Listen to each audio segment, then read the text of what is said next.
और जैसे ही रात हुई बोना शैंग हॉलवे में एलिना नाम की खूबसूरत मेड के साथ वॉक कर रहा था और अब उसे इजाबेला की बात सही लग रही थी क्योंकि सोफी इस भोसड़ी का जरूर कुछ बड़ा सीक्रेट छुपा रहा है। थोड़ी देर बाद एलिना उसे एक रूम के सामने रोक के बोलती है, सुन लोडू, ये तेरा रूम है। शैंग मुस्कुराते हुए उसे थैंक यू बोलता है। एलिना को पहली नजर से ही ये अजीब गांडू लग रहा था, इसलिए बिना कुछ बोले ही वो वहाँ से चली जाती है। शैंग उसे जाते हुए देखता है और थरकी अंदाज में बोलता है, यार क्या माल है भाई, मुझे भी फ्यूचर में बस ऐसी ही लड़की चाहिए। लेकिन जैसे ही वो रूम का डोर खोलता है, बहन चोद, अंदर डीमन क्वीन इजाबेला पहले से ही मौजूद थी। और सबसे बड़ी बात, हमारी वाइफो उसी वक्त कपड़े चेंज कर रही थी। शैंग की आंखें लिटरली फट जाती है, नाक से खून तक निकलने लगता है। तू यहाँ क्या कर रही है? इजाबेला भी शैंग को देखते ही एकदम लाल हो जाती है, लेकिन एम्बेरसमेंट के बाद सीधा गुस्सा। वो डोर बंद करती है और शैंग को डांटते हुए बोलती है, गांडू, मेरा नाम इतनी कैजुअली मत लिया कर, कोई हमें ऑब्जर्व कर रहा है। शैंग शॉक में बोलता है, क्या? कौन? मैं तो अभी थोड़ी देर पहले सोफिस के साथ कैजुअली बात कर रहा था। इजाबेला और इरिटेट हो जाती है, मैं सोफिस की बात नहीं कर रही, उस मेड की बात कर रही हूँ। इजाबेला एक्सप्लेन करती है कि पैलेस में एंटर करने के मोमेंट से ही एक मेड उन दोनों को ऑब्जर्व कर रही है, क्योंकि पैलेस के लोगों की नज़र में शैंग और इजाबेला अभी भी डीमन ट्राइब के नौकर है, इसलिए कोई भी उन दोनों पर कम्प्लीटली ट्रस्ट नहीं कर रहा। इतने में शैंग पूछता है कि हमें सेम रूम में क्यों रखा? इजाबेला बोलती है, तेरी वजह से छूती है, तू ही तो बार बार सबके सामने बोल रहा था कि हम शादीशुदा है। शैंग पूछता है कि क्या उन्होंने हमें सेम रूम में इसलिए रखा ताकि चेक कर सके कि हम सच में शादीशुदा है या नहीं। इजाबेला सीरियस हो जाती है, अगर उन्हें पता चल गया कि हम झूठ बोल रहे हैं तो उन्हें पक्का लगेगा कि हम डीमन ड्रैग के साथ मिले हुए हैं। और तभी इजाबेला सडनली रुक जाती है, उसे कुछ महसूस होता है, कोई बाहर खड़ा है। दोनों डोर की तरफ देखते हैं और हाँ, बाहर एलिना खड़ी थी। मैडम लिटरली डोर के पास अपना कान लगाकर पूरी कन्वर्सेशन सुन रही थी। शैंग और इजाबेला एक दूसरे को देखते हैं, अब मैरिड कपल का ड्रामा करना पड़ेगा। और दोनों ऐसे मॉर्निंग करना स्टार्ट कर देते हैं कि भाई मेड को प्रूफ चाहिए था, पूरी हनीमून स्टोरी नहीं। एलिना बाहर खड़ी सब सुन रही थी और धीरे से स्माइल कर रही थी, लगता है उनकी एक्टिंग की बकचोदी काम कर गई। इजाबेला नोटिस करती है कि एलिना शायद वहां से चली गई, लेकिन हरामी शैंग अभी भी एक्टिंग मोड में ही था। वो और भी मौन करने लगता है। इजाबेला का पेशेंस फाइनली खत्म हो जाता है, बस साले, एक बार और ऐसी बकचोदी की ना तो तुझे जान से मार दूंगी। लेकिन ये गांडू शैंग की गांड मस्ती यही नहीं रुकती।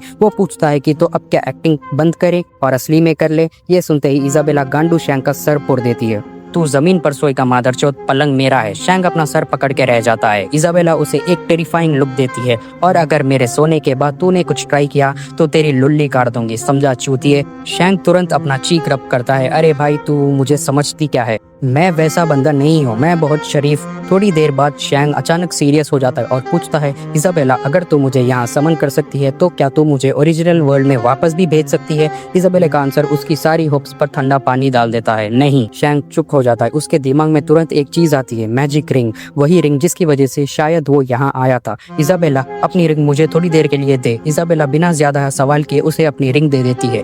शैंग रिंग को देखता है, अगर इसी रिंग ने मुझे यहाँ भेजा था तो शायद इसी के थ्रू वो वापस भी जा सकता है। शैंग नर्वस होते हुए रिंग को सामने रखता है, फिर दोनों हाथ क्लैप करने लगता है, प्लीज मुझे मेरे वर्ल्ड में वापस भेज दो। कुछ नहीं होता। 10 मिनट बाद शैंग अभी भी वही बकचोदी कर रहा था, प्लीज मुझे मेरे वर्ल्ड में वापस भेज दो। फिर वो फ्रस्ट्रेटेड होकर रिंग को देखता है, बहन चोद काम क्यों नहीं कर रहा? शायद उस तांत्रिक ने मुझे समन करते वक्त कोई श्राप लगा दिया था। इजाबेला एक्सप्लेन करती है कि तांत्रिक ने एंशिएंट स्पेल का यूज किया है और उन स्क्रोल्स को सिर्फ ट्राइब एल्डर्स ही रीड कर सकते हैं। शैंग थोड़ी देर सोचता है और फिर उसे एक कंक्लूजन मिलता है, अगर वो अपने वर्ल्ड में वापस जाना चाहता है तो शायद उसे मोनार्की के टेरिटरी में जाना पड़ेगा। फिलहाल और कोई ऑप्शन नहीं था। शैंग बिना ज्यादा होप के दोनों रिंग्स को देखता है, फिर इजाबेला की तरफ मुड़ता है, ये ले अपनी रिंग वापस ले, लेकिन कोई रिस्पॉन्स नहीं। शैंग मुड़कर देखता है, इजाबेला सो चुकी थी, बिल्कुल क्यूट। जो लड़की कुछ देर पहले शैंग को मारने की धमकी दे रही थी, अब वो बेड पर एकदम परी की तरह सो रही थी। शैंग हल्का सा स्माइल करता है, यूजुअली तो ये इतनी एग्रेसिव और कंट्रोलिंग रहती है,